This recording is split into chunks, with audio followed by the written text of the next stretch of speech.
ವೀರಶೈವ ನ್ಯೂಸ್ಗೆ ಸ್ವಾಗತ. ಇದು ವೀರಶೈವ ಲಿಂಗಾಯತರ ಧ್ವನಿ. ಆತ್ಮೀಯ ಬಂಧುಗಳೇ, ಇಂದು ವಿಧಾನಸಭೆಯ ಬಜೆಟ್ ಮೇಲಿನ ಚರ್ಚೆಯಲ್ಲಿ ಮಾಜಿ ಸಚಿವೆ ಹಾಗೂ ಶಾಸಕಿ ಶಶಿಕಲಾ ಜೊಲ್ಲೆಯವರು ಮಾತನಾಡಿ, ರಾಜ್ಯ ಸರ್ಕಾರ ಕೊಡುತ್ತಿರುವ ಗ್ಯಾರಂಟಿಯಿಂದ ಅನೇಕ ಯೋಜನೆಗಳು ನೆನೆಗುದಿಗೆ ಬಿದ್ದಿದೆ. ಇದರಿಂದ ಮಹಿಳೆಯರಿಗೆ ಭಾಳಷ್ಟು ಅನ್ಯಾಯವಾಗುತ್ತಾ ಇದೆ ಎಂದು, ಮಹಿಳೆಯರಿಗೆ ಆಗಿರುವ ಅನ್ಯಾಯ ಮತ್ತು ರಾಜ್ಯದಲ್ಲಿ ಕಾನೂನು ಸುವ್ಯವಸ್ಥೆ ಹದಗೆಟ್ಟಿರುವ ಬಗ್ಗೆ ಕುರಿತು ಗಮನ ಸೆಳೆದು ಇಡೀ ಸಭೆಯಲ್ಲಿ ಮಹಿಳೆಯರ ಪರವಾಗಿ ಮಾತನಾಡಿದ ಶಾಸಕಿ ಶಶಿಕಲಾ ಜೊಲ್ಲೆಯವರು ಬಹು ಸೊಗಸಾಗಿ ಮಹಿಳೆಯರ ಸಮಸ್ಯೆಗಳನ್ನು ಎಳೆಯಾಗಿ ಬಿಚ್ಚಿಟ್ಟಿದ್ದರು. ಅವರು ಏನು ಹೇಳುತ್ತಾರೆ ಕೇಳೋಣ ಬನ್ನಿ. ಯಾಕಂದ್ರೆ ಒಂದು ಬಜೆಟ್ ಮಂಡನೆ ಆದಾಗ ರೈತರಿರ್ಬೋದು, ಕೃಷಿ ಇರ್ಬೋದು, ಯುವಕರಿರ್ಬೋದು, ಮಹಿಳೆಯರಿರ್ಬೋದು, ನೀರಾವರಿ, ಆರೋಗ್ಯ, ಮೂಲಭೂತ ಸೌಕರ್ಯ, ಶಿಕ್ಷಣ ಮತ್ತು ಎಲ್ಲ ರೀತಿಯ ಸಮಾನತೆಯನ್ನು ಒಳಗೊಂಡಂತ ಎಲ್ಲ ಸೇವೆಗಳು ಜನರ ತನಕ ಮುಟ್ಟುವಂತ ರೀತಿಯಲ್ಲಿ ಒಂದು ಬಜೆಟ್ ನಲ್ಲಿ ನಾವು ಮಾಡಬೇಕಾಗ್ತದೆ ಅಧ್ಯಕ್ಷ. ಆದ್ರೆ ಇಲ್ಲಿ ನೋಡಿದಾಗ ಬಹಳಷ್ಟು ಅವಶ್ಯಕತೆ ಇರತಕ್ಕಂತ ನಾವು ಇಲ್ಲಿ ನೋಡ್ತೀವಿ ಅಧ್ಯಕ್ಷ. ಈ ಒಂದು ಬಜೆಟ್ ಅನ್ನ ಬಗ್ಗೆ ಮಾತಾಡ್ಬೇಕಾದ್ರೆ ಶರಣರ ಬಸವಣ್ಣವರ ಒಂದು ವಚನ ನೆನಪಾಗ್ತದೆ ಅಧ್ಯಕ್ಷ. ಕಾಗೆ ಒಂದು ಅಗುಳ ಕಂಡರೆ ಕೂಗಿ ಕರೆಯದೆ ತನ್ನ ಬಳಗನೆಲ್ಲವ ಅಂತ ಹೇಳ್ತಾರೆ. ಕೋಳಿ ಒಂದು ಕುಟುಕ ಕಂಡರೆ ಕೂಗಿ ಕರೆಯದೆ ತನ್ನ ಕುಲವನ್ನೆಲ್ಲವ ಅಂತ ಹೇಳ್ತಾರೆ. ಶಿವಭಕ್ತನಾದೊಡೆ ಶಿವಭಕ್ತನ ಅರಿಯದಿದ್ದರೆ ಆ ಕಾಗೆ ಕೋಳಿಗಳಿಗಿಂತ ಕರಕಷ್ಟ ಕಾಣ ರಾಮನ ಶರಣರು ಹೇಳ್ತಾರೆ ಅಧ್ಯಕ್ಷ. ಹೀಗಾಗಿ ಬಜೆಟ್ ಅನ್ನ ನೋಡಿದಾಗ ಒಂದು ಕಣ್ಣಿಗೆ ಬೆಣ್ಣೆ, ಒಂದು ಕಣ್ಣಿಗೆ ಸುಣ್ಣ ಹಚ್ಚಿದ ರೀತಿಯಲ್ಲಿ ನಮಗೆ ಅನಿಸ್ತದೆ ಅಧ್ಯಕ್ಷ.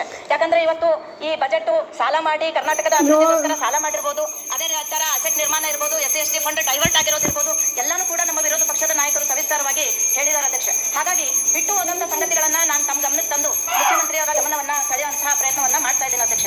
ಇವತ್ತು ನಾವು ಒಲಿಂಪಿಕ್ಸ್ ಅಂತಕ್ಕಂಥದ್ದನ್ನ ಎಲ್ಲರೂ ಕೂಡ ಕೇಳಿದ್ದೀವಿ. ಸ್ಪೆಷಲ್ ಪ್ಯಾರಾ ಒಲಿಂಪಿಕ್ ಅನ್ನೋದನ್ನು ಕೂಡ ನಾವೆಲ್ಲರೂ ಕೇಳಿದ್ದೀವಿ. ಒಲಿಂಪಿಕ್ ಅಂದ್ರೆ ನಾರ್ಮಲ್ ಕ್ರೀಡಾಪಟುಗಳು ಆಡ್ತಕ್ಕಂಥ ಒಂದು ಕ್ರೀಡೆಗಳು. ಪ್ಯಾರಾ ಒಲಿಂಪಿಕ್ ಅಂದಾಗ ದೈಹಿಕವಾಗಿ ಅಂಗವಿಕಲತೆ ಇರ್ತಕ್ಕಂಥ ಮಕ್ಕಳು ಆಡ್ತಕ್ಕಂಥ ಕ್ರೀಡೆಗಳು. ಆದ್ರೆ ಇವತ್ತು ಸ್ಪೆಷಲ್ ಒಲಿಂಪಿಕ್ ಅಂತಕ್ಕಂಥದ್ದು ನಮ್ಮ ಯಾರ ಗಮನಕ್ಕೂ ಕೂಡ ಇಲ್ಲ ಅಧ್ಯಕ್ಷ. ಯಾಕೆ ನಾನು ಇದನ್ನ ಹೇಳ್ತಾ ಇದ್ದೀನಿ ಅಂತಂದ್ರೆ, ಸ್ಪೆಷಲ್ ಒಲಿಂಪಿಕ್ ನಲ್ಲಿ ಭಾಗವಹಿಸ್ತಕ್ಕಂಥ ಮಕ್ಕಳು ಅವು ಬುದ್ಧಿಮಾಂದ್ಯ ಮಕ್ಕಳು ಇರ್ತಾರೆ ಅಧ್ಯಕ್ಷ. ಹಾಗಾಗಿ ಇವತ್ತು ಸಮಾಜದ ಮುಖ್ಯವಾಹಿನಿಗೆ ಆ ಮಕ್ಕಳು ಕೂಡ ಬರಬೇಕು. ಆ ಮಕ್ಕಳ ತಂದೆ ತಾಯಿಯರಿಗೆ ಒಂದು ಗೌರವ ಸಿಗಬೇಕು, ಅವರಿಗೆ ಒಂದು ಧೈರ್ಯ ತುಂಬಬೇಕು, ಆ ಮಕ್ಕಳಿಗೆ ಸಹಾಯ ಮಾಡಬೇಕು ಅಂತಂದ್ರೆ ಇವತ್ತು ಸರ್ಕಾರ ಅದರ ಕಡೆ ಗಮನ ಹರಿಸುವಂತ ಒಂದು ಕಾರ್ಯವನ್ನ ಮಾಡಬೇಕು ಅಧ್ಯಕ್ಷ. ಯಾಕಂದ್ರೆ ನಮ್ಮ ದೇಶದಲ್ಲಿ ಸ್ಪೆಷಲ್ ಒಲಿಂಪಿಕ್ ಭಾರತವನ್ನ ಡಾಕ್ಟರ್ ಮಲ್ಲಿಕಾ ನಡ್ಡಾಜಿ ಅವರ ನೇತೃತ್ವದಲ್ಲಿ ಕಳೆದ 7 ವರ್ಷಗಳಿಂದ ಮಾಡ್ತಾ ಇದ್ದೀವಿ ಅಧ್ಯಕ್ಷ. ಇವತ್ತು ನಾನು ಕೂಡ ಕರ್ನಾಟಕ ಚಾಪ್ಟರ್ನ ಸ್ಪೆಷಲ್ ಒಲಿಂಪಿಕ್ ಅಧ್ಯಕ್ಷೆಯಾಗಿ ನನಗೆ ಬಹಳಷ್ಟು ಅಭಿಮಾನ ಆಗ್ತದೆ ಅಧ್ಯಕ್ಷ. ಮೊನ್ನೆ ತಾನೇ 2 ದಿನಗಳ ಹಿಂದೆ ಇಟಲಿಯಲ್ಲಿ ನಡೆದಂತ ವಿಂಟರ್ ಸ್ಪೆಷಲ್ ಒಲಿಂಪಿಕ್ ಗೇಮ್ ನಲ್ಲಿ ನಮ್ಮ ಭಾರತದ 33 ಕ್ರೀಡಾಪಟುಗಳು ನಮ್ಮ ಭಾರತಕ್ಕೆ ಚಿನ್ನದ, ಬೆಳ್ಳಿಯ ಮತ್ತು ಕಂಚಿನ ಪದಕಗಳನ್ನ ತಂದಿದ್ದಾರೆ ಅಧ್ಯಕ್ಷ. ಎಷ್ಟು ಅಭಿಮಾನ ಅನ್ನೋದಂದ್ರೆ, ನಾರ್ಮಲ್ ಮಕ್ಕಳು ಮಾಡ್ಬೋದು, ದೈಹಿಕ ಅಂಗವೈಕಲ್ಯತೆ ಇರ್ತಕ್ಕಂಥ ಮಕ್ಕಳು ಮಾಡ್ಬೋದು, ಆದ್ರೆ ಇಂಥ ಮೆಂಟಲಿ ರಿಟಾರ್ಡೆಡ್ ಮಕ್ಕಳನ್ನ ಅಷ್ಟು ದೂರ ಒಯ್ದು ಅವರಿಗೆ ಈ ಭಾಗವಹಿಸಬೇಕು ಅಂತಂದ್ರೆ ಬಹಳ ಕಷ್ಟಪಡುವಂತಹ ಒಂದು ಪ್ರಮೇಯ ಇರ್ತದೆ ಅಧ್ಯಕ್ಷ. ಹಾಗಾಗಿ ನಾನು ಒಬ್ಬ ವಿಶೇಷ ಮಗುವಿನ ತಾಯಿಯಾಗಿ, ಒಬ್ಬ ಪಾಲಕರು ಅಂಥ ಮಕ್ಕಳಿದ್ದಾಗ ಏನ್ ನೋವನ್ನು ಅನುಭವಿಸ್ತಾರೆ ಅಂತಕ್ಕದ್ದನ್ನ ನಾನು ಕೂಡ ಅನುಭವಿಸಿದ್ದೇನೆ ಅಧ್ಯಕ್ಷ. ಮತ್ತು 2023ರಲ್ಲಿ ಬರ್ಲಿನ್ನಲ್ಲಿ ನಡೀತಕ್ಕಂಥ ಸ್ಪೆಷಲ್ ಒಲಿಂಪಿಕ್ ನಲ್ಲಿ ನಮ್ಮ ಕರ್ನಾಟಕದ ಮಕ್ಕಳು ಸುಮಾರು 25ಕ್ಕಿಂತ ಹೆಚ್ಚು ಪದಕಗಳನ್ನ ತಂದಿದ್ದಾರೆ ಅಂತ ಹೇಳೋದಕ್ಕೂ ಕೂಡ ನಾನು ಅಭಿಮಾನ ಪಡ್ತೇನೆ ಅಧ್ಯಕ್ಷ. ಇಟಲಿಯಲ್ಲಿ ನಡೆದಂತ ಈ ಒಂದು ಕ್ರೀಡೆಗಳಲ್ಲಿ ಸನ್ಮಾನ್ಯ ಪ್ರಧಾನಮಂತ್ರಿಗಳು ಕೂಡ ಅವರನ್ನ ಸ್ವಾಗತ ಮಾಡಿ ಅವರಿಗೆ ಅಭಿನಂದನೆಗಳನ್ನು ಸಲ್ಲಿಸಿದ್ದಾರೆ ಅಧ್ಯಕ್ಷ. ಮತ್ತು ಇದು ಕೇಂದ್ರ ಸರ್ಕಾರದಲ್ಲಿ ಮಹಿಳಾ ಮತ್ತು ಮಕ್ಕಳ ಕಲ್ಯಾಣ ಇಲಾಖೆ ಮತ್ತು ಕ್ರೀಡೆ ಮತ್ತು ಯುವಜನ ಕಲ್ಯಾಣ ಇಲಾಖೆಯಲ್ಲಿ ಈ ಒಂದು ಸ್ಪೆಷಲ್ ಒಲಿಂಪಿಕ್ ಭಾರತನ್ನ ಅವರು ಡಿಪಾರ್ಟ್ಮೆಂಟ್ ಅಲ್ಲಿ ಅಳವಡಿಕೆ ಮಾಡ್ಕೊಂಡಿದ್ದಾರೆ ಅಧ್ಯಕ್ಷ. ಹಾಗಾಗಿ ಇವತ್ತು ನಾನು ಕಳಕಳಿಯಿಂದ ಕೇಳ್ಕೊತಾ ಇದ್ದೀನಿ, ಇವರು ಬಹಳಷ್ಟು ನೊಂದಂತ ಪಾಲಕರು, ಬಹಳಷ್ಟು ನೊಂದಂತ ಮಕ್ಕಳು, ಇಂಥವರಿಗೆ ಪ್ರಮುಖ ವಾಹಿನಿಗೆ ತರಬೇಕು ಅಂತಂದ್ರೆ ನಾನು ಇವತ್ತು ತಮ್ಮ ಮೂಲಕ ಸನ್ಮಾನ್ಯ ಮುಖ್ಯಮಂತ್ರಿಗಳು ಉತ್ತರವನ್ನ ಕೊಡಬೇಕಾದ್ರೆ ಇದರ ಬಗ್ಗೆ ಅವರು ಒಂದು ಬೆಳಕನ್ನ ಚೆಲ್ಲಬೇಕು ಅಂತ ಹೇಳಿ ವಿನಂತಿಯನ್ನ ಮಾಡ್ಕೊತಾ ಇದ್ದೀನಿ ಅಧ್ಯಕ್ಷ. ಅದ್ರ ಜೊತೆಗೆ ಒಂದು ಈಗಾಗಲೇ ಎಲ್ಲರೂ ಹೇಳಿದ್ರು, URW, MRW ಮತ್ತು VRW ಗಳಿಗೆ ನಮ್ಮ ಸರ್ಕಾರ ಇದ್ದಂತಹ ಒಂದು ಸಮಯದಲ್ಲಿ ನಾವು 3,000 ರಿಂದ 6,000 ವರೆಗೆ ಅವರಿಗೆ ಒಂದು ಗೌರವಧನವನ್ನ ಹೆಚ್ಚಳ ಮಾಡಿದ್ವಿ ಅದೇ. यहाँ आप हर महीने या हर हफ्ते अपने फेवरेट स्टॉक्स या ETFs में ऑटोमेटिकली इन्वेस्ट कर सकते हो। चाहे मार्केट ऊपर हो या नीचे, आपको प्राइस फ्लक्चुएशंस के बारे में सोचने की जरूरत ही नहीं पड़ेगी, क्योंकि स्टॉक SIP के साथ आपका शेयर प्राइस टाइम के साथ एवरेज आउट हो ही जाएगा। और तो और आप ये भी डिसाइड कर सकते हो ರೆಡಿ ಮಾಡಬೇಕಾದ್ರೆ ಟೀಚರ್ಸ್ ಜವಾಬ್ದಾರಿ ಬಹಳ ದೊಡ್ಡದಿದೆ ಅಧ್ಯಕ್ಷ. ಹಾಗಾಗಿ ಕೋಚ್ಗಳನ್ನು ಕೂಡ ನಾವು ಮೋಟಿವೇಟ್ ಮಾಡಬೇಕು ಅಂತಂದ್ರೆ ಸರ್ಕಾರದ ವತಿಯಿಂದ ಅವ್ರಿಗೂ ಕೂಡ ಸ್ವಲ್ಪ ಸಹಾಯಧನವನ್ನ ನಾವು ಮಾಡಬೇಕು. ಆದ್ರೆ ಆ ಟೈಮಲ್ಲಿ ಅವರು ಇನ್ನೂ ಹೆಚ್ಚಿನ ಒಂದು ಹುರುಪಿನಿಂದ ಕೆಲಸ ಮಾಡ್ತಾರೆ ಅಂತಕ್ಕಂಥ ಮಾತನ್ನು ಹೇಳೋದಕ್ಕೆ ಬಯಸ್ತೀನಿ ಅಧ್ಯಕ್ಷ. ಅದ್ರ ಜೊತೆಗೆ ಇವತ್ತು ನಮ್ಮ ಕಂದಾಯ ಸಚಿವರು ಇಲ್ಲಿ ಇಲ್ಲ ಅಧ್ಯಕ್ಷ. ಕರ್ನಾಟಕ ರಾಜ್ಯ ಸಬ್ ರಿಜಿಸ್ಟ್ರಾರ್ ಹಾಗೂ ರಿಜಿಸ್ಟರ್ ಕಚೇರಿಗಳಲ್ಲಿ ಕಾರ್ಯನಿರ್ವಹಿಸತಕ್ಕಂಥ ಡಾಟಾ ಎಂಟ್ರಿ ಆಪರೇಟರ್ಗಳು ಅಧ್ಯಕ್ಷ. ಇವರ ಒಂದು ಕರ್ತವ್ಯ ಬಹಳಷ್ಟು ದೊಡ್ಡದಾಗಿದೆ ಅಧ್ಯಕ್ಷ. ಇವರು ಯಾರು ಕೂಡ ಪರ್ಮನೆಂಟ್ ಆಗಿಲ್ಲ. ಇವ್ರನ್ನೆಲ್ಲಾನು ಕೂಡ ಕಾಂಟ್ರಾಕ್ಟ್ ಬೇಸ್ ಮೇಲೆ ತಗೊಂಡು ಸುಮಾರು 10-15 ವರ್ಷಗಳಿಂದ ಅಲ್ಲಿ ಕೆಲಸ ಮಾಡ್ತಾ ಇದ್ದಾರೆ ಅಧ್ಯಕ್ಷ. ಆದ್ರೆ ಕಂದಾಯ ಇಲಾಖೆಯಲ್ಲಿ ಇವರು ಮಾಡ್ತಕ್ಕಂಥ ಸೇವೆ ಇವ್ರು ಇರ್ಲಿಲ್ಲ ಅಂತಂದ್ರೆ ಅಲ್ಲಿ ಯಾವ ಕೆಲಸನೂ ಮುಂದಕ್ಕೆ ಹೋಗಲ್ಲ ಅಧ್ಯಕ್ಷ. ಹಾಗಾಗಿ ನಾನು ತಮ್ಮ ಮೂಲಕ ಕಂದಾಯ ಸಚಿವರಲ್ಲೂ ಕೂಡ ವಿನಂತಿ ಮಾಡ್ತೇನೆ, ಇವರನ್ನ ಒಂದು ಪರ್ಮನೆಂಟ್ ಮಾಡಿ ಇವರನ್ನ ತೆಗೆಯುವಂಥದ್ದಾಗ್ಲಿ ಅಥವಾ ಇವರನ್ನ ಮತ್ತು ಇವರ ಪೇಮೆಂಟ್ ಕೂಡ ಪಗಾರ ಕೂಡ 3-4 ತಿಂಗಳಿಂದ ಆಗಿಲ್ಲ ಅಧ್ಯಕ್ಷ. ಗೌರವಧನ ಕೂಡ ಬಂದಿಲ್ಲ. ಹಾಗಾಗಿ ತುಂಬಾ ಸಂಕಷ್ಟದಲ್ಲಿದ್ದಂತಹ ಈ ಡಾಟಾ ಎಂಟ್ರಿ ಆಪರೇಟರ್ಗಳಿಗೂ ಕೂಡ ನ್ಯಾಯವನ್ನ ಒದಗಿಸುವಂತಹ ನಿಟ್ಟಿನಲ್ಲಿ ಈ ಸರ್ಕಾರ ಯೋಚನೆ ಮಾಡಬೇಕು ಅನ್ನೋದನ್ನ ಹೇಳ್ತಾ ಇದ್ದೇನೆ ಅಧ್ಯಕ್ಷ. ಅದೇ ರೀತಿಯಾಗಿ ಮಹಿಳೆಯರನ್ನ ತಗೊಂಡಾಗ ಮಹಿಳೆಯರ ಬಗ್ಗೆ ನಾನು ಮಾತಾಡಬೇಕು ಅಂತಂದ್ರೆ ಹೆಣ್ಣು ಹೆಣ್ಣಲ್ಲ, ಹೆಣ್ಣು ರಕ್ಕಸಿ ಅಲ್ಲ, ಹೆಣ್ಣು ಸಾಕ್ಷಾತ್ ಕಪಿಲ ಸಿದ್ಧ ಮಲ್ಲಿಕಾರ್ಜುನ ಅಂತ ಹೇಳಿ ಶರಣರು ಹೇಳ್ತಾರೆ ಅಧ್ಯಕ್ಷ. ಹೆಣ್ಣು ಮಕ್ಕಳು ನಮ್ಮ ರಾಜ್ಯದ 50% ಮಹಿಳಾ ಜನಸಂಖ್ಯೆ ಇರುವಂತವರಿಗೆ ನಾವು ಸಹಾಯವನ್ನ ಮಾಡಿದ್ದೇವೆ, ಗ್ಯಾರಂಟಿ ಯೋಜನೆಯನ್ನ ಕೊಟ್ಟಿದ್ದೇವೆ ಅಂತ ಹೇಳಿ ಸರ್ಕಾರ ಸಮರ್ಥನೆ ಮಾಡ್ಕೊಳ್ಳುವಂತ ನಿಟ್ಟಿನಲ್ಲಿ ಅದನ್ನ ಸ್ವಾಗತ ಮಾಡ್ಕೋತೀನಿ ಅಧ್ಯಕ್ಷ. ಆದ್ರೆ ಬರೀ ಕೇವಲ 2,000 ಕೊಡೋದಕ್ಕಿಂತ ಆ ಮಹಿಳೆಯರಿಗೆ ಶೂನ್ಯ ಬಡ್ಡಿ ದರದಲ್ಲಿ ಸಾಲ ಕೊಡೋದ್ರ ಮುಖಾಂತರ ಅಥವಾ ಅವರಿಗೆ ಸಬ್ಸಿಡಿ ಕೊಡುವಂತಹ ಮುಖಾಂತರವಾಗಿ ಅವರಿಗೆ ತಮ್ಮ ಕಾಲ ಮೇಲೆ ತಾವು ನಿಲ್ಲುವಂತಹ ಯೋಜನೆಗಳನ್ನ ನಾವು ತಂದಾಗ ಮಾತ್ರ ಅದು ನಿಜವಾದ ಅರ್ಥದಲ್ಲಿ ಇಂಪ್ಲಿಮೆಂಟ್ ಆಗ್ತದೆ ಅಧ್ಯಕ್ಷ. ಇವತ್ತು FMEY ಅಂತಕ್ಕಂಥ ಒಂದು ಕೇಂದ್ರ ಸರ್ಕಾರದ ಯೋಜನೆ, ಇದರಲ್ಲಿ ಕೇಂದ್ರ ಸರ್ಕಾರದಿಂದ 35% ಮತ್ತು ನಮ್ಮ ಬಿಜೆಪಿ ಸರ್ಕಾರ ಇದ್ದಾಗ ನಾವು 15%, ಹೀಗೆ 50% ಸಬ್ಸಿಡಿಯನ್ನ ನಮ್ಮ ಮಹಿಳೆಯರಿಗೆ ಉದ್ಯೋಗಕ್ಕೆ ಅನುಕೂಲ ಆಗೋ ರೀತಿಯಲ್ಲಿ ನಾವು ಕೊಡ್ತಿದ್ವಿ ಅಧ್ಯಕ್ಷ. ಆದ್ರೆ ಈ ಸರ್ಕಾರ ಬಂದ್ಮೇಲೆ ಅದು 15% ಒಂದು ಸಬ್ಸಿಡಿಯನ್ನ ಕಡಿತಗೊಳಿಸಿರೋದ್ರಿಂದ ಅಲ್ಲೂ ಕೂಡ ಮಹಿಳೆಯರಿಗೆ ಅನ್ಯಾಯ ಮಾಡಿದಂತಹ ಒಂದು ಸಂದರ್ಭಗಳು ಬಂದಿದ್ದಾವೆ ಅಧ್ಯಕ್ಷ. ಪಶುಸಂಗೋಪನಾ ಯೋಜನೆಯಲ್ಲಿ ಮಹಿಳೆಯರು ಹಿತ್ತಲಲ್ಲಿ ಅವರು ಉದ್ಯೋಗವನ್ನ ಮಾಡಬೇಕು ಅಂತ ಹೇಳಿ ಕುಕ್ಕುಟ ಪಾಲನ ನಾಟಿ ಕೋಳಿ ಮರಿಗಳನ್ನ ಕೊಡ್ತಾ ಇದ್ರು ಅಧ್ಯಕ್ಷ. ಆದ್ರೆ ಇವತ್ತು ಬರೀ 1 ಕೋಟಿ ರೂಪಾಯಿಯನ್ನ ಅದಕ್ಕೆ ಅನುದಾನವನ್ನ ಇಟ್ಟಿದ್ದಾರೆ. ಆದ್ರೆ ಆ 1 ಕೋಟಿಯಲ್ಲಿ ಎಷ್ಟು ಜನ ಇದನ್ನ ಲಾಭ ಪಡೆಯೋಕ್ಕಾಗ್ತದೆ ಅಧ್ಯಕ್ಷ? ಹಾಗಾಗಿ ಅದನ್ನ 25 ಕೋಟಿಗೆ ಏರಿಸಬೇಕು ಅಂತಕ್ಕಂಥ ಒಂದು ಮನವಿಯನ್ನ ಮಾಡ್ತಾ ಇದ್ದೇನೆ ಅಧ್ಯಕ್ಷ. ಅದೇ ರೀತಿಯಾಗಿ ನಮ್ಮ ಮಹಿಳೆಯರಿಗೆ ಮಹರ್ಷಿ ವಾಲ್ಮೀಕಿ ಪರಿಶಿಷ್ಟ ಪಂಗಡಗಳ ಅಭಿವೃದ್ಧಿ ನಿಗಮದಿಂದ ಮಹಿಳಾ ಸ್ವಸಹಾಯ ಸಂಘಗಳಿಗೆ ನಾವು ಸಾಲವನ್ನ ವಿತರಣೆ ಮಾಡ್ತಿದ್ವಿ ಅಧ್ಯಕ್ಷ. ಕೇವಲ ಈ ಸಾಲದಲ್ಲಿ 2023-24ರಲ್ಲಿ 190 ಮಹಿಳೆಯರು ಮಾತ್ರ ಇದರಲ್ಲಿ ಫಲಾನುಭವಿಗಳಿದ್ದಾರೆ ಅಂತಕ್ಕಂಥ ಮಾಹಿತಿ ಇದೆ ಅಧ್ಯಕ್ಷ. ಹಾಗಾದ್ರೆ ಈ ಒಂದು ಸಾಲವನ್ನ ಸುಮಾರು ಹೆಚ್ಚಿಗೆ ಮಾಡಿ ಇಲ್ಲಿ ಅನೇಕ ಮಹಿಳೆಯರು, ಇನ್ನೂ ಕೂಡ ಹೆಚ್ಚಿನ ಮಹಿಳೆಯರು ಇದರ ಲಾಭವನ್ನ ಪಡ್ಕೊಂಡ್ರೆ ಅವರು ಸ್ವಾಭಿಮಾನದ ಬದುಕನ್ನ ತಮ್ಮ ಜೀವನದಲ್ಲಿ ಬದುಕ್ತಾರೆ ಅಂತಕ್ಕಂಥ ಮಾತನ್ನ ನಾನು ಹೇಳೋದಕ್ಕೆ ಬಯಸ್ತೇನೆ ಅಧ್ಯಕ್ಷ. ಮಹಿಳಾ ಮತ್ತು ಮಕ್ಕಳ ಇಲಾಖೆಯಲ್ಲಿ ಮಹಿಳಾ ಅಭಿವೃದ್ಧಿ ನಿಗಮ ಬಹಳ ಇಂಪಾರ್ಟೆಂಟ್ ಅಧ್ಯಕ್ಷ. ನಮ್ಮ ಸರ್ಕಾರ ಇದ್ದಾಗ ಈ ಅಭಿವೃದ್ಧಿ ನಿಗಮದಿಂದ ಬಹಳಷ್ಟು ಹೆಣ್ಣು ಮಕ್ಕಳಿಗೆ ನಾವು ಬೇರೆ ಬೇರೆ ಸಾಲದ ಮುಖಾಂತರ ಅವರಿಗೆ ಹೆಲ್ಪ್ ಅನ್ನ ಮಾಡ್ತಿದ್ವಿ ಅಧ್ಯಕ್ಷ. ಆದ್ರೆ ಇವತ್ತು ಈ ಒಂದು ದೇವದಾಸಿ ಯೋಜನೆ, ಈ ದೇವದಾಸಿ ಚೇತನ ಯೋಜನೆ, ದೇವದಾಸಿಯರು ಲೈಂಗಿಕ ಕಾರ್ಯಕರ್ತೆಯರಾಗಿ ಅವರು ಸಮಾಜದಲ್ಲಿ ಬಹಳಷ್ಟು ನೊಂದಿರ್ತಾರೆ ಅಧ್ಯಕ್ಷ. ಅವರಿಗೆ ನಾವು ಸರ್ಕಾರದ ವತಿಯಿಂದ ಸಾಲದ ಮುಖಾಂತರ ಅವರಿಗೆ ಹೆಲ್ಪ್ ಅನ್ನ ಮಾಡಿದಾಗ ಅವರು ತಮ್ಮ ಜೀವನವನ್ನ ಒಳ್ಳೆ ರೀತಿಯಿಂದ ನಡೆಸೋದಕ್ಕೆ ಸಾಧ್ಯ ಆಗ್ತದೆ. ಆದ್ರೆ ಇಲ್ಲಿ ಸುಮಾರಾಗಿ 2023-24ರ ಆಯವ್ಯಯದಲ್ಲಿ 537.20 ಲಕ್ಷ ಈ ಒಂದು ಇಂಥ ಮಹಿಳೆಯರಿಗೆ ಒಂದು ಆಯವ್ಯಯದಲ್ಲಿ ಅನುದಾನ ಇಡಲಾಗಿತ್ತು ಅಧ್ಯಕ್ಷ.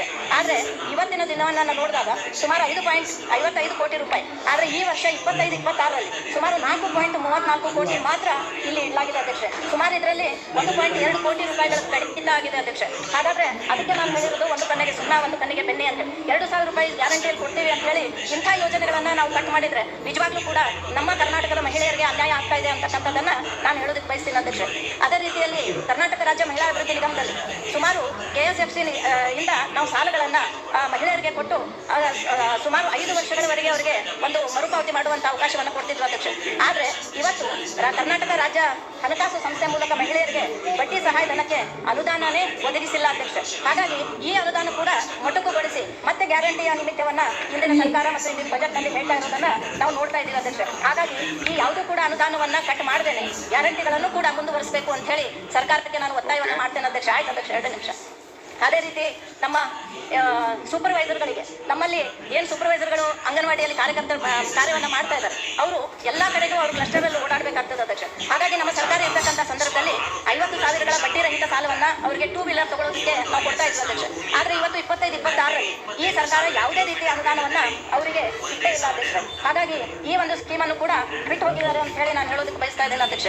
ಈ ರೀತಿಯಾಗಿ ಸುಮಾರು ಮಹಿಳಾ ಉದ್ಯಮಿಗಳಿಗೆ ಟ್ರೈನಿಂಗ್ ಕೊಡುವಂತ ಕಾರ್ಯ ಕೂಡ ನಾವು ಸರ್ಕಾರದ ವತಿಯಿಂದ ಮಾಡ್ತಾ ಇದ್ವಿ ಅಧ್ಯಕ್ಷ. ಯಾಕಂದ್ರೆ 18ರಿಂದ 45 ವರ್ಷ ವಯೋಮಿತಿ ಇರತಕ್ಕಂಥ ಯುವತಿಯರಿಗೆ ಮತ್ತು ನಮ್ಮ ಮಹಿಳೆಯರಿಗೆ ಒಂದೇ ನಿಮಿಷ ನಾವು ಟ್ರೈನಿಂಗ್ ಅನ್ನು ಕೊಟ್ಟಾಗ ಅವ್ರು ಒಳ್ಳೆ ರೀತಿಯಿಂದ ಉದ್ಯೋಗಾವಕಾಶ ಕಲ್ಪಿಸಬಹುದು ಅಂತ ಹೇಳಿ. ಆದ್ರೆ ಈ ಟ್ರೈನಿಂಗ್ ಅನ್ನು ಕೂಡ 25-26ರಲ್ಲಿ ಈ ಯೋಜನೆಗೆ ಸರ್ಕಾರ ಯಾವುದೇ ಅನುದಾನ ಕೂಡ ಇಟ್ಟಿಲ್ಲ ಅಂತಕ್ಕಂಥದ್ದನ್ನ ಗಮನ ಗಮನವನ್ನು ಸೆಳಿತೇನೆ ಅಧ್ಯಕ್ಷ.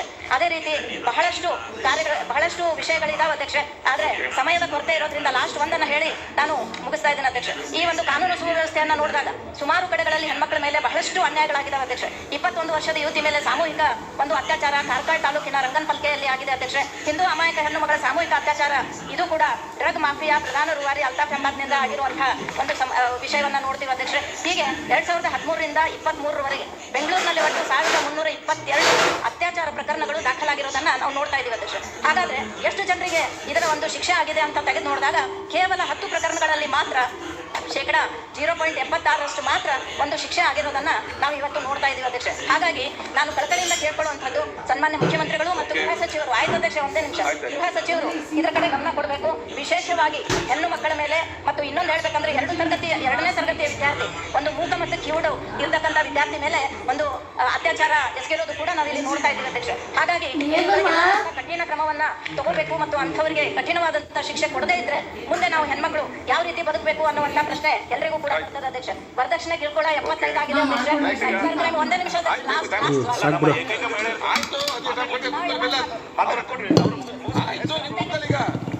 ವರದಕ್ಷಿಣೆ ಕಿರುಕುಳದಲ್ಲಿ 75 ಮಹಿಳೆಯರು ಬಲಿಯಾಗಿದ್ದಾರೆ ಅಧ್ಯಕ್ಷ. ಸೈಬರ್ ಕ್ರೈಮ್ ನೋಡಿದಾಗ 15,572 ಜನ ಈ ಒಂದು ಅಪರಾಧ ಪ್ರಕರಣಗಳಲ್ಲಿ ಸಿಲ್ಕೊಂಡಿದ್ದಾರೆ ಅಧ್ಯಕ್ಷ. ಅದೇ ರೀತಿಯಾಗಿ ಈ ಒಂದು 7,601 ಭ್ರೂಣ ಹತ್ಯೆಗಳಾಗಿದ್ದಾವೆ ಅಧ್ಯಕ್ಷ. 4,568 ವಂಚನೆ ಪ್ರಕರಣಗಳು, 15,575 ಸಾಮಾನ್ಯ ಕಳ್ಳತನ, ಈ ರೀತಿಯಾಗಿ ಬಹಳಷ್ಟು ಒಂದು ನಮ್ಮ ಬೆಂಗಳೂರಿನಲ್ಲೂ ಕೂಡ ಈ ಒಂದು ಕರ್ನಾಟಕದಲ್ಲೂ ಕೂಡ ಈ ರೀತಿ ಆಗ್ತಾ ಇದ್ದಾವೆ ಅಧ್ಯಕ್ಷ. ಹಾಗಾಗಿ ನಮ್ಮ ಬಾಲ್ಯ ವಿವಾಹ ಇರ್ಬೋದು ಅಥವಾ ಗರ್ಭಿಣಿಯರ ಸಾವಿರ್ಬೋದು, ತಾಯಂದಿರ ಸಾವಿರ್ಬೋದು, ಮಕ್ಕಳ ಸಾವಿರ್ಬೋದು, ಇದನ್ನೆಲ್ಲಾನು ನೋಡಿದಾಗ ಇನ್ನೂ ಕೂಡ ನಮ್ಮ ಕರ್ನಾಟಕ ರಾಜ್ಯ ಚಿಂತಾಜನಕವಾಗಿ ಈ ಒಂದು ಸಮಸ್ಯೆಗಳನ್ನ ಎದುರಿಸ್ತಾ ಇದ್ದೀವಿ ಅಧ್ಯಕ್ಷ. ಹಾಗಾಗಿ ಇವನ್ನೆಲ್ಲನೂ ಕೂಡ ನಿಮ್ಮ ಮೂಲಕ ನಾನು ಸನ್ಮಾನ್ಯ ಮುಖ್ಯಮಂತ್ರಿಗಳವರ ಹತ್ರ, ವಿಶೇಷವಾಗಿ ನಮ್ಮ ವಿಶೇಷ ಚೇತನ ಮಕ್ಕಳು, ಅದೇ ರೀತಿ ಮಹಿಳೆಯರು, ಯುವಕರು, ಇವರಿಗೆಲ್ಲರಿಗೂ ಕೂಡ ಒಂದು ನ್ಯಾಯವನ್ನ ಒದಗಿಸಿಕೊಡ್ಬೇಕು ಮತ್ತು ಎಲ್ಲಿ ಯಾವ ಕ್ಷೇತ್ರವನ್ನ ಬಿಟ್ಟು ಹೋಗಿದ್ದೇವೆ ಅದನ್ನ ತುಂಬಿಕೊಳ್ಳುವಂತಹ ಒಂದು ಪ್ರಯತ್ನ ಮಾಡಬೇಕು ಅಂತ ಕೇಳ್ತಾ ನನ್ನ 2 ಮಾತಿಗೆ ವಿರಾಮನ ಕೊಡ್ತಾ ಇದ್ದೀವಿ ಅಧ್ಯಕ್ಷ. ಯಾಕಂದ್ರೆ ಒಂದು ಬಜೆಟ್ ಮಂಡನೆ ಆದಾಗ ರೈತರು ಕೃಷಿ ಇರ್ಬೋದು, ಯುವಕರು ಇರ್ಬೋದು, ಮಹಿಳೆಯರಿರ್ಬೋದು, ನೀರಾವರಿ, ಆರೋಗ್ಯ, ಮೂಲಭೂತ ಸೌಕರ್ಯ, ಶಿಕ್ಷಣ ಮತ್ತು ಎಲ್ಲ ರೀತಿಯ ಸಮಾನತೆಯನ್ನು ಒಳಗೊಂಡಂತ ಎಲ್ಲ ಸೇವೆಗಳು ಜನರ ತನಕ ಮುಟ್ಟುವಂತ ರೀತಿಯಲ್ಲಿ ಒಂದು ಬಜೆಟ್ ನಲ್ಲಿ ನಾವು ಮಾಡಬೇಕಾಗ್ತದೆ ಅಧ್ಯಕ್ಷ. ಆದ್ರೆ ಇಲ್ಲಿ ನೋಡಿದಾಗ ಬಹಳಷ್ಟು ಅವಶ್ಯಕತೆ ಬಿಟ್ಟಿರೋದನ್ನ ನಾವು ಇಲ್ಲಿ ನೋಡ್ತೀವಿ ಅಧ್ಯಕ್ಷ. ಈ ಒಂದು ಬಜೆಟ್ ಅನ್ನ ಬಗ್ಗೆ ಮಾತಾಡ್ಬೇಕಾದ್ರೆ ಶರಣರ ಬಸವಣ್ಣವರ ಒಂದು ವಚನ ನೆನಪಾಗ್ತದೆ ಅಧ್ಯಕ್ಷ. ಕಾಗೆ ಒಂದು ಅಗುಳ ಕಂಡಡೆ ಕೂಗಿ ಕರೆಯದೆ ತನ್ನ ಬಳಗನೆಲ್ಲವ ಅಂತ ಹೇಳ್ತಾರೆ. ಕೋಳಿ ಒಂದು ಕುಟುಕ ಕಂಡಡೆ ಕೂಗಿ ಕರೆಯದೆ ತನ್ನ ಕುಲವನ್ನೆಲ್ಲವ ಅಂತ ಹೇಳ್ತಾರೆ. ಶಿವಭಕ್ತನಾದೊಡೆ ಶಿವಭಕ್ತನಿದ್ದಡೆ ಆ ಕಾಗೆ ಕೋಳಿಗಳಿಂದ ಕರಕಷ್ಟ ಕಾಣ ರಾಮನ ಶರಣರು ಹೇಳ್ತಾರೆ ಅಧ್ಯಕ್ಷ. ಹೀಗಾಗಿ ಇವತ್ತಿನ ಬಜೆಟ್ ಅನ್ನ ನೋಡಿದಾಗ ಒಂದು ಕಣ್ಣಿಗೆ ಬೆಣ್ಣೆ, ಒಂದು ಕಣ್ಣಿಗೆ ಸುಣ್ಣ ಹಚ್ಚಿದ ರೀತಿಯಲ್ಲಿ ನಮಗೆ ಅನಿಸ್ತದೆ ಅಧ್ಯಕ್ಷ. ಯಾಕಂದ್ರೆ ಇವತ್ತು ಈ ಬಜೆಟ್ ಸಾಲ ಮಾಡಿ ಕರ್ನಾಟಕದ ಅಭಿವೃದ್ಧಿಗೋಸ್ಕರ ಸಾಲ ಮಾಡಿರ್ಬೋದು, ಅದೇ ತರ ಅಸೆಟ್ ನಿರ್ಮಾಣ ಇರ್ಬೋದು, SC ಫಂಡ್ ಡೈವರ್ಟ್ ಆಗಿರೋದಿರ್ಬೋದು, ಎಲ್ಲಾನು ಕೂಡ ನಮ್ಮ ವಿರೋಧ ಪಕ್ಷದ ನಾಯಕರು ಸವಿಸ್ತಾರವಾಗಿ ಹೇಳಿದ್ದಾರೆ ಅಧ್ಯಕ್ಷ. ಹಾಗಾಗಿ ಬಿಟ್ಟು ಹೋದಂತ ಸಂಗತಿಗಳನ್ನ ನಾನು ತಮ್ಮ ಗಮನಕ್ಕೆ ತಂದು ಮುಖ್ಯಮಂತ್ರಿಯವರ ಗಮನವನ್ನ ಸೆಳೆಯುವಂತಹ ಪ್ರಯತ್ನವನ್ನ ಮಾಡ್ತಾ ಇದ್ದೇನೆ ಅಧ್ಯಕ್ಷ. ಇವತ್ತು ನಾವು ಒಲಿಂಪಿಕ್ಸ್ ಅಂತಕ್ಕಂಥದ್ದನ್ನ ಎಲ್ಲರೂ ಕೂಡ ಕೇಳಿದ್ದೀವಿ. ಸ್ಪೆಷಲ್ ಪ್ಯಾರಾ ಒಲಿಂಪಿಕ್ ಅನ್ನೋದನ್ನು ಕೂಡ ನಾವೆಲ್ಲರೂ ಕೇಳಿದ್ದೀವಿ. ಒಲಿಂಪಿಕ್ ಅಂದ್ರೆ ನಾರ್ಮಲ್ ಕ್ರೀಡಾಪಟುಗಳು ಆಡ್ತಕ್ಕಂಥ ಒಂದು ಕ್ರೀಡೆಗಳು. ಪ್ಯಾರಾ ಒಲಿಂಪಿಕ್ ಅಂದಾಗ ದೈಹಿಕವಾಗಿ ಅಂಗವಿಕಲತೆ ಇರ್ತಕ್ಕಂಥ ಮಕ್ಕಳು ಆಡ್ತಕ್ಕಂಥ ಕ್ರೀಡೆಗಳು. ಆದ್ರೆ ಇವತ್ತು ಸ್ಪೆಷಲ್ ಒಲಿಂಪಿಕ್ ಅಂತಕ್ಕಂಥದ್ದು ನಮ್ಮ ಯಾರ ಗಮನಕ್ಕೂ ಕೂಡ ಇಲ್ಲ ಅಧ್ಯಕ್ಷ. ಯಾಕೆ ನಾನು ಇದನ್ನ ಹೇಳ್ತಾ ಇದ್ದೀನಿ ಅಂತಂದ್ರೆ ಸ್ಪೆಷಲ್ ಒಲಿಂಪಿಕ್ ನಲ್ಲಿ ಭಾಗವಹಿಸ್ತಕ್ಕಂಥ ಮಕ್ಕಳು ಅವು ಬುದ್ಧಿಮಾಂದ್ಯ ಮಕ್ಕಳು ಇರ್ತಾರೆ ಅಧ್ಯಕ್ಷ. ಹಾಗಾಗಿ ಇವತ್ತು ಸಮಾಜದ ಮುಖ್ಯವಾಹಿನಿಗೆ ಆ ಮಕ್ಕಳು ಕೂಡ ಬರಬೇಕು. ಆ ಮಕ್ಕಳ ತಂದೆ ತಾಯಿಯರಿಗೆ ಒಂದು ಗೌರವ ಸಿಗಬೇಕು, ಅವರಿಗೆ ಒಂದು ಧೈರ್ಯ ತುಂಬಬೇಕು, ಆ ಮಕ್ಕಳಿಗೆ ಸಹಾಯ ಮಾಡಬೇಕು ಅಂತಂದ್ರೆ ಇವತ್ತು ಸರ್ಕಾರ ಅದರ ಕಡೆ ಗಮನ ಹರಿಸುವಂತ ಒಂದು ಕಾರ್ಯವನ್ನ ಮಾಡಬೇಕು ಅಧ್ಯಕ್ಷ. ಯಾಕಂದ್ರೆ ನಮ್ಮ ದೇಶದಲ್ಲಿ ಸ್ಪೆಷಲ್ ಒಲಿಂಪಿಕ್ ಭಾರತವನ್ನ ಡಾಕ್ಟರ್ ಮಲ್ಲಿಕಾ ನಡ್ಡಾಜಿ ಅವರ ನೇತೃತ್ವದಲ್ಲಿ ಕಳೆದ 7 ವರ್ಷಗಳಿಂದ ಮಾಡ್ತಾ ಇದೀವಿ ಅಧ್ಯಕ್ಷ. ಇವತ್ತು ನಾನು ಕೂಡ ಕರ್ನಾಟಕ ಚಾಪ್ಟರ್ನ ಸ್ಪೆಷಲ್ ಒಲಿಂಪಿಕ್ ಅಧ್ಯಕ್ಷೆಯಾಗಿ ನನಗೆ ಬಹಳಷ್ಟು ಅಭಿಮಾನ ಆಗ್ತದೆ ಅಧ್ಯಕ್ಷ. ಮೊನ್ನೆ ತಾನೇ 2 ದಿನಗಳ ಹಿಂದೆ ಇಟಲಿಯಲ್ಲಿ ನಡೆದಂತ ವಿಂಟರ್ ಸ್ಪೆಷಲ್ ಒಲಿಂಪಿಕ್ ಗೇಮ್ ನಲ್ಲಿ ನಮ್ಮ ಭಾರತದ 33 ಕ್ರೀಡಾಪಟುಗಳು ನಮ್ಮ ಭಾರತಕ್ಕೆ ಚಿನ್ನದ, ಬೆಳ್ಳಿಯ ಮತ್ತು ಕಂಚಿನ ಪದಕಗಳನ್ನ ತಂದಿದ್ದಾರೆ ಅಧ್ಯಕ್ಷ. ಎಷ್ಟು ಅಭಿಮಾನ ಅನ್ನೋದಂದ್ರೆ ನಾರ್ಮಲ್ ಮಕ್ಕಳು ಮಾಡ್ಬೋದು, ದೈಹಿಕ ಅಂಗವೈಕಲ್ಯತೆ ಇರ್ತಕ್ಕಂಥ ಮಕ್ಕಳು ಮಾಡ್ಬೋದು, ಆದ್ರೆ ಇಂಥ ಮೆಂಟಲಿ ರಿಟಾರ್ಡೆಡ್ ಮಕ್ಕಳನ್ನ ಅಷ್ಟು ದೂರ ಒಯ್ದು ಅವರಿಗೆ ಈ ಭಾಗವಹಿಸಬೇಕು ಅಂತಂದ್ರೆ ಬಹಳ ಕಷ್ಟಪಡುವಂತಹ ಒಂದು ಪ್ರಮೇಯ ಇರ್ತದೆ ಅಧ್ಯಕ್ಷ. ಹಾಗಾಗಿ ನಾನು ಒಬ್ಬ ವಿಶೇಷ ಮಗುವಿನ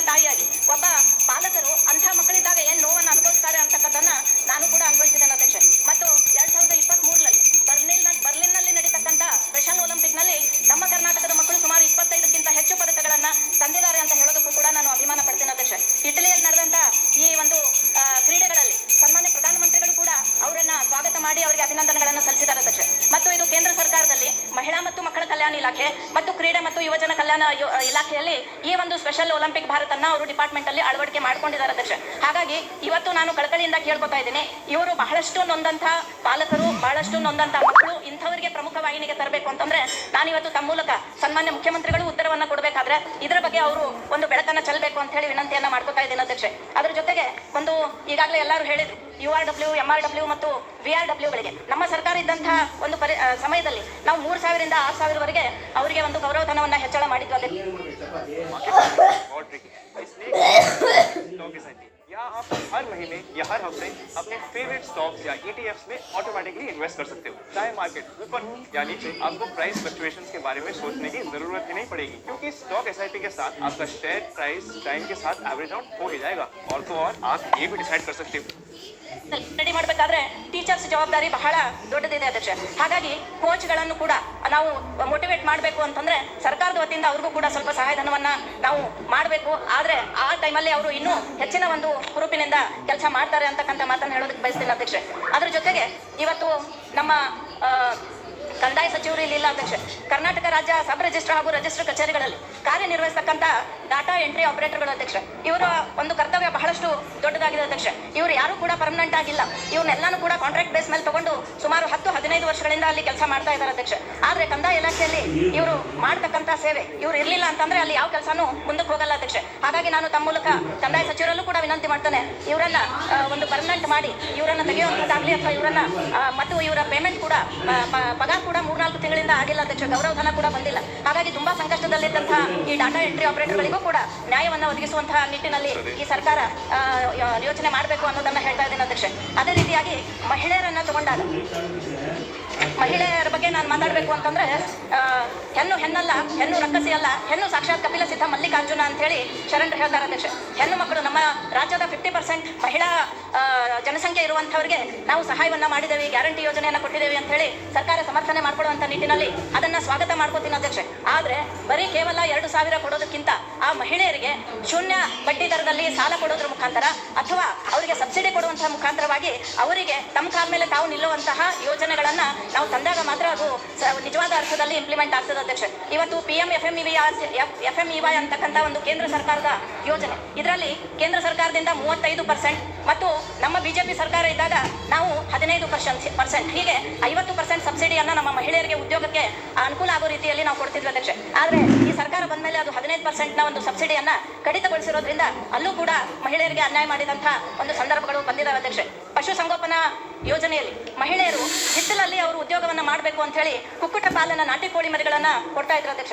ಆದ್ರೆ ಇವತ್ತು ಬರೀ 1 ಕೋಟಿ ರೂಪಾಯಿಯನ್ನ ಅದಕ್ಕೆ ಅನುದಾನವನ್ನ ಇಟ್ಟಿದ್ದಾರೆ. ಆದ್ರೆ ಆ 1 ಕೋಟಿಯಲ್ಲಿ ಎಷ್ಟು ಜನ ಇದನ್ನ ಲಾಭ ಪಡೆಯೋಕೆ ಆಗ್ತದೆ ಅಧ್ಯಕ್ಷ? ಹಾಗಾಗಿ ಅದನ್ನ 25 ಕೋಟಿಗೆ ಏರಿಸಬೇಕು ಅಂತಕ್ಕಂಥ ಒಂದು ಮನವಿಯನ್ನ ಮಾಡ್ತಾ ಇದ್ದೇನೆ ಅಧ್ಯಕ್ಷ. ಅದೇ ರೀತಿಯಾಗಿ ನಮ್ಮ ಮಹಿಳೆಯರಿಗೆ ಮಹರ್ಷಿ ವಾಲ್ಮೀಕಿ ಪರಿಶಿಷ್ಟ ಪಂಗಡಗಳ ಅಭಿವೃದ್ಧಿ ನಿಗಮದಿಂದ ಮಹಿಳಾ ಸ್ವಸಹಾಯ ಸಂಘಗಳಿಗೆ ನಾವು ಸಾಲವನ್ನ ವಿತರಣೆ ಮಾಡ್ತಿದ್ವಿ ಅಧ್ಯಕ್ಷ. ಕೇವಲ ಈ ಸಾಲದಲ್ಲಿ 2023-24ರಲ್ಲಿ 190 ಮಹಿಳೆಯರು ಮಾತ್ರ ಇದರಲ್ಲಿ ಫಲಾನುಭವಿಗಳಿದ್ದಾರೆ ಅಂತಕ್ಕಂಥ ಮಾಹಿತಿ ಇದೆ ಅಧ್ಯಕ್ಷ.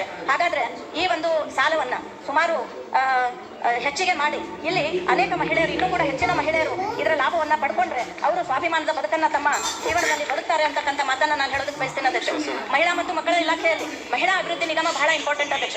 ನಮ್ಮ ಸರ್ಕಾರ ಇದ್ದಾಗ ಈ ಅಭಿವೃದ್ಧಿ ನಿಗಮದಿಂದ ಬಹಳಷ್ಟು ಹೆಣ್ಣು ಮಕ್ಕಳಿಗೆ ನಾವು ಬೇರೆ ಬೇರೆ ಸಾಲದ ಮುಖಾಂತರ ಅವರಿಗೆ ಹೆಲ್ಪ್ ಅನ್ನ ಮಾಡ್ತಿದ್ವಿ ಅಧ್ಯಕ್ಷ.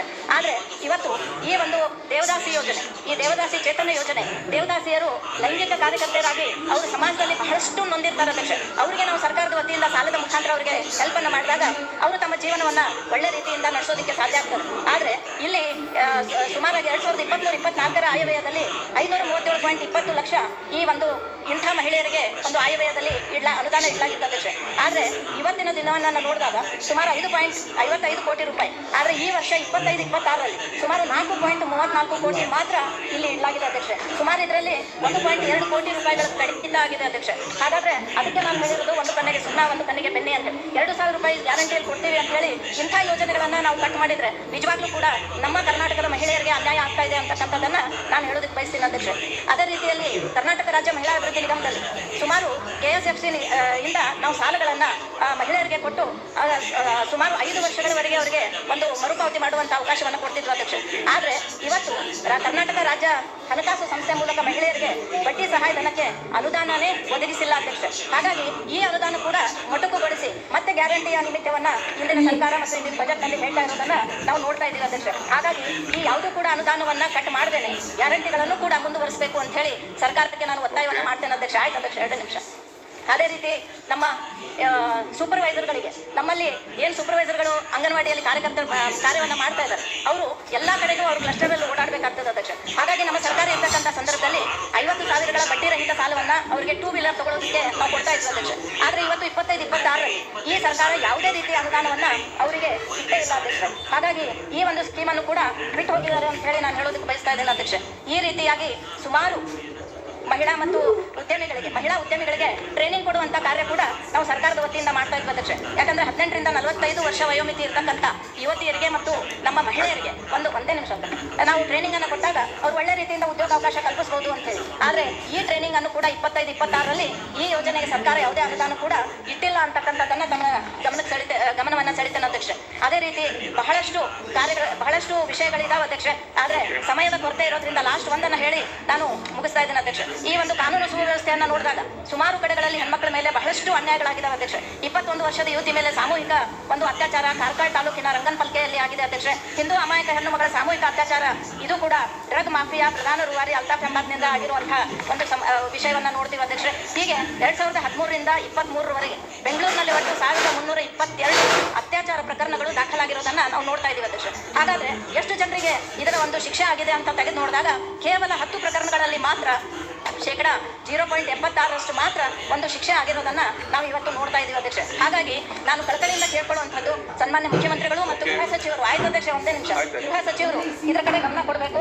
ವಿಶೇಷವಾಗಿ ಹೆಣ್ಣು ಮಕ್ಕಳ ಮೇಲೆ ಮತ್ತು ಇನ್ನೊಂದು ಹೇಳ್ಬೇಕಂದ್ರೆ 2ನೇ ತರಗತಿಯ ವಿದ್ಯಾರ್ಥಿ, ಒಂದು ಮೂಕ ಮತ್ತು ಕಿವುಡು ಇರ್ತಕ್ಕಂಥ ವಿದ್ಯಾರ್ಥಿ ಮೇಲೆ ಒಂದು ಅತ್ಯಾಚಾರ ಎಸಗಿರೋದು ಕೂಡ ನಾವು ಇಲ್ಲಿ ನೋಡ್ತಾ ಇದ್ದೀವಿ ಅಧ್ಯಕ್ಷ. ಹಾಗಾಗಿ ಕಠಿಣ ಕ್ರಮವನ್ನ ತಗೋಬೇಕು ಮತ್ತು ಅಂಥವರಿಗೆ ಕಠಿಣವಾದಂತಹ ಶಿಕ್ಷೆ ಕೊಡದೇ ಇದ್ರೆ ಮುಂದೆ ನಾವು ಹೆಣ್ಮಕ್ಳು ಯಾವ ರೀತಿ ಬದುಕಬೇಕು ಅನ್ನುವಂತ ಪ್ರಶ್ನೆ ಎಲ್ಲರಿಗೂ ಕೂಡ ಬರ್ತದೆ ಅಧ್ಯಕ್ಷ. ವರದಕ್ಷಿಣೆ ಕಿರುಕುಳ 75 ಆಗಿದೆ ಅಧ್ಯಕ್ಷ. ಒಂದೇ ನಿಮಿಷ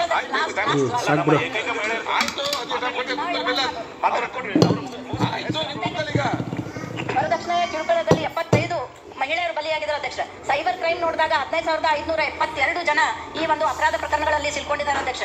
ಅದೇ ರೀತಿಯಾಗಿ ಈ ಒಂದು 7,601 ಭ್ರೂಣ ಹತ್ಯೆಗಳಾಗಿದ್ದಾವೆ ಅಧ್ಯಕ್ಷ. 4,568 ವಂಚನೆ ಪ್ರಕರಣಗಳು, 15,575 ಸಾಮಾನ್ಯ ಕಳ್ಳತನ. ಈ ರೀತಿಯಾಗಿ ಬಹಳಷ್ಟು ಒಂದು ನಮ್ಮ ಬೆಂಗಳೂರಿನಲ್ಲೂ ಕೂಡ ಈ ಒಂದು ಕರ್ನಾಟಕದಲ್ಲೂ ಕೂಡ ಈ ರೀತಿ ಆಗ್ತಾ ಇದ್ದಾವೆ ಅಧ್ಯಕ್ಷ. ಹಾಗಾಗಿ ನಮ್ಮ ಬಾಲ್ಯ ವಿವಾಹ ಇರ್ಬೋದು ಅಥವಾ ಗರ್ಭಿಣಿಯರ ಸಾವಿರ್ಬೋದು, ತಾಯಂದಿರ ಸಾವಿರ್ಬೋದು, ಮಕ್ಕಳ ಸಾವಿರ್ಬೋದು, ಇದನ್ನೆಲ್ಲಾನು ನೋಡಿದಾಗ ಇನ್ನೂ ಕೂಡ ನಮ್ಮ ಕರ್ನಾಟಕ ರಾಜ್ಯ ಚಿಂತಾಜನಕವಾಗಿ ಈ ಒಂದು ಸಮಸ್ಯೆಗಳನ್ನ ಎದುರಿಸ್ತಾ ಇದ್ದೀವಿ ಅಧ್ಯಕ್ಷ. ಹಾಗಾಗಿ ಇವನ್ನೆಲ್ಲನೂ ಕೂಡ ನಿಮ್ಮ ಮೂಲಕ ನಾನು ಸನ್ಮಾನ್ಯ ಮುಖ್ಯಮಂತ್ರಿಗಳವರ ಹತ್ರ, ವಿಶೇಷವಾಗಿ ನಮ್ಮ ವಿಶೇಷ ಚೇತನ ಮಕ್ಕಳು, ಅದೇ ರೀತಿ ಮಹಿಳೆಯರು, ಯುವಕರು, ಇವರಿಗೆಲ್ಲರಿಗೂ ಕೂಡ ಒಂದು ನ್ಯಾಯವನ್ನ ಒದಗಿಸಿಕೊಡ್ಬೇಕು ಮತ್ತು ಎಲ್ಲಿ ಯಾವ ಕ್ಷೇತ್ರವನ್ನ ಬಿಟ್ಟು ಹೋಗಿದ್ದೇವೆ ಅದನ್ನ ತುಂಬಿಕೊಳ್ಳುವಂತಹ ಒಂದು ಪ್ರಯತ್ನ ಮಾಡಬೇಕು ಅಂತ ಕೇಳ್ತಾ ನನ್ನ 2 ಮಾತಿಗೆ ವಿರಾಮ.